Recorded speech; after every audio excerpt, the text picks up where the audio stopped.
tej się ino weźmie.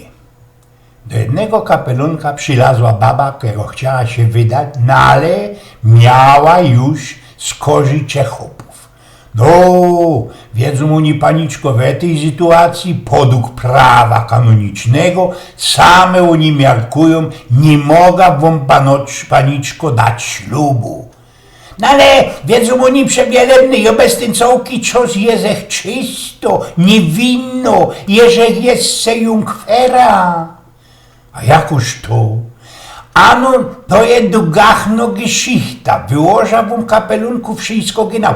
Mój pierwszy hop, no cóż, wydała się za niego z kuli mojego ojca. Antek był całbrownym człowiekiem, moc dobrym i poczciwym. Teraz ino, i że miał 82 lata i już blank nie poradził mi wygodzić inaczej, jak ino swoją dobrotą.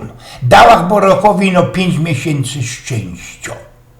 No ja miarkuję, blank niewybadane są wyroki boskie.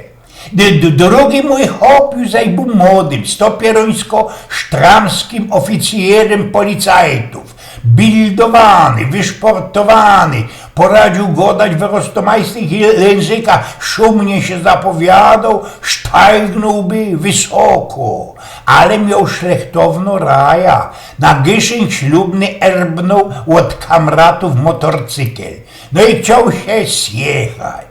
Wilgłe liście na drodze, strom, złamano podstawa palicy i osparzyste wnętrzne obrażenie.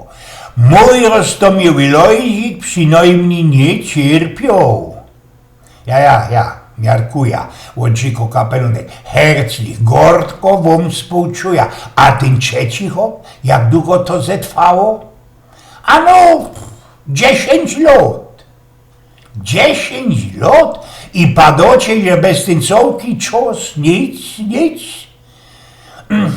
Ani roz przewielebny. Wiedzą oni, mój hop był ze PiS-u. Kosz do szczoda przylazował ku mojemu prykolowi, zycnął się tak na rancie i bez długiej godziny osprawiał mi, jak ci to też będzie wspanialiście, fantastycznie i naisto dobrze. Kej ino weźmie się do roboty, kej ino się weźmie. Eugen z Pnioków.